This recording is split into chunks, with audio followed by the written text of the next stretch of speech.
Ang linaw ng tubig, no? Oo. Sobra. Pusit pala yung hinuhuli mo. Maliit ng tubig, paliit lang. Ibig sabihin paliit na yan, pahibas na yan. Masarap maligo pag gabi, ano? Oo. Pag hapon. Hapon na, sa gabi, maganda rito. Oo, maliligo kami mamaya. Taga saan kayo? Sa Manila. Bakasyon pala kayo? Oo, ang ganda ng lugar ninyo. Oo, ganda nga dito. Pag ako lang gusto ko sa ganito ako titira eh. Diyan lang bahay ko, ho? Dyan lang yung bahay nyo? Oo, kasi yung may-ari dyan, pinto ni Mrs. Wala kayong isda bukas. Bibili ako, dadaling ko ng Manila. Ay, wala. Wala kayong mga isda? Pang sarili lang kasi. Pang sarili lang. Iwas bili lang. Oo.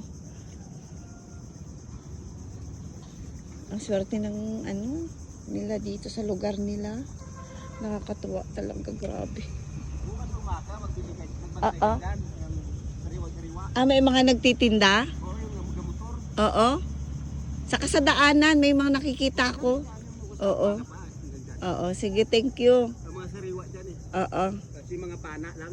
Oo, yung pinapana lang nila. Sige, salamat. Wala pa yellow. Oo. Ayan, ang ganda talaga ng lugar nila, guys. Diyos ko, day. Pwede ba?